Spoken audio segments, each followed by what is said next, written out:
Full disclosure, a review copy of this game was provided to me either by its publisher or development team. AEW Fight Forever. Alright wrestling. If you grew up with wrestling in the early 2000s, there's two gaming brands we associate with the best wrestling games of all time, Ukes and THQ. And they came together again to give us AEW Fight Forever, and well, they disappointed. I'm gonna get the good out of the way. Where Fight Forever doesn't disappoint is in the wrestling itself. It's very simplified like the SmackDown days. You punch or kick, do a heavy or light grapple, attacking different parts of the opponent's body. Once you've gained enough momentum, you can pull off one of 4 specials, taunt to the crowd to upgrade that special to a finisher, and do one of 4 different finishers on your opponent, and kicking out is as simple as button mashing. This is a very arcadey, yet intricate feeling wrestling game, much like the SmackDown games on the PS2, where literally anyone can pick up and play. And the roster from launch currently has over 40 characters, which is pretty meaty. A roster that even includes Cody Rhodes, which is great to see for the wrestling fans. But unfortunately the good stops there in this half-baked wrestling game. Starting with the joke of a creator suite. Create a wrestler, you get 8 face choices. That's it. No face molding, taking us back to the days of the PS1. And the female created character only has 4 faces. Despite the rest of the game's creative options being so fleshed out, so many borrowed moves, entrances, and taunts, which the SmackDown games did too. I'm not complaining they're here. I love Easter eggs like this. But there's no way to actually make these characters within the game that the movesets and entrances are borrowed from within reason. The limitation on customization options here, when it comes to the actual wrestlers, is a literal joke. Every creator wrestler looking like you ordered a figure from Wish. I would rather have a fleshed out creator wrestler and sacrifice detailed movesets, or create an entrance. Not like the entrances are even really a thing here. You get a couple of seconds of the wrestler in a nameplate, no full entrance. Again, back to the PS1 days. It feels like, where's the rest of the game? We only get 4 unique match types. There's Exhibition that can go up to 4 players. There's a 21-player Casino Battle Royale where you throw opponents over the rope to be the last one standing. There's an exploding barbed wire deathmatch where electricity surrounds the ring to do damage. And there's one-on-one ladder matches. That's it. That's the game. There's not even a steel cage in a wrestling game. That's like a staple. The weapons here break after like 3 hits. You can't grab the stairs. There's no announcers or announcer tables. There are things in the 3.5-hour long Road to Elite mode missing from the rest of the game.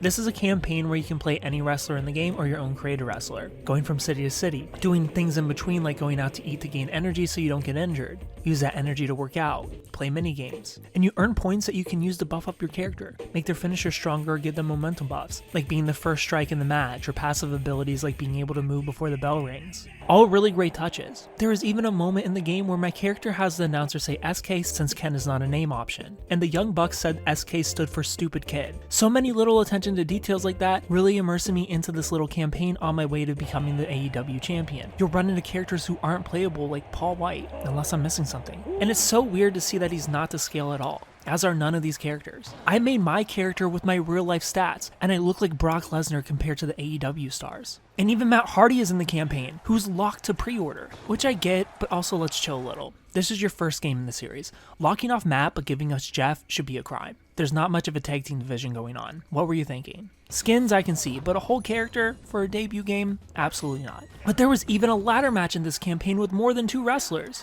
Where's the option on the menu? But anyway, this campaign is just okay. There are unvoiced cutscenes here and there, moments where you run into wrestlers like CM Punk who wants to debut against you. By the way, this would have been a really great moment to put an unlock a character stipulation, but that doesn't exist in the game. It's very mid, and there's no reason to really play through. You don't unlock anything, there's no real story here. It feels so lazy and throwaway, as does the rest of the game. There's just no fun to be had here, and that's why I play wrestling games, for dumb fun. To have me and a friend play a ladder match against an extremely hard computer, to throw each other off ladders and through tables, off of cages, crazy moments backstage, awesome moments with weapons. There's none of that here, aside from maybe a bug or 2 you'll run into. I only ran into one where a character got stuck under the ring and was counted out. But here's the thing, I'm not complaining. I love bugs in wrestling games. I love stupid things like that just randomly happen out of nowhere. I like arcadey and off the walls. That's what I was hoping Fight Forever would be. But AEW Fight Forever is a skeleton of what a wrestling game should be. The moveset and mechanics in this game are great, but there's nothing fun here to go with them. Not even at the very least a good creative wrestler to make the Casino Battle Royale fun. I give AEW Fight Forever a 5.5 out of 10. If you played AEW Fight Forever, tell me what you thought about it down in the comment section below. If you haven't played it, tell me if you plan on picking it up. Thumbs up. If you like the video, subscribe to the channel. Follow me on Instagram at Superkengaming. Thanks for watching, and of course, stay beautiful. His opponent is the American Nightmare, Cody Rhodes. You thought that video was good? Ha! you should probably watch this video, the very video that's on your screen right now, that YouTube hand-selected for you. Out of all my thousands of videos, this is the one that I want you to watch next. And make sure you're subscribed, because I'm not a genie or anything, but I'm pretty sure you get 42 years of bad luck if you made it this far into my video and you're not subscribed. You don't have to subscribe. I'm just looking out for you. I'm just looking out for your luck and your life.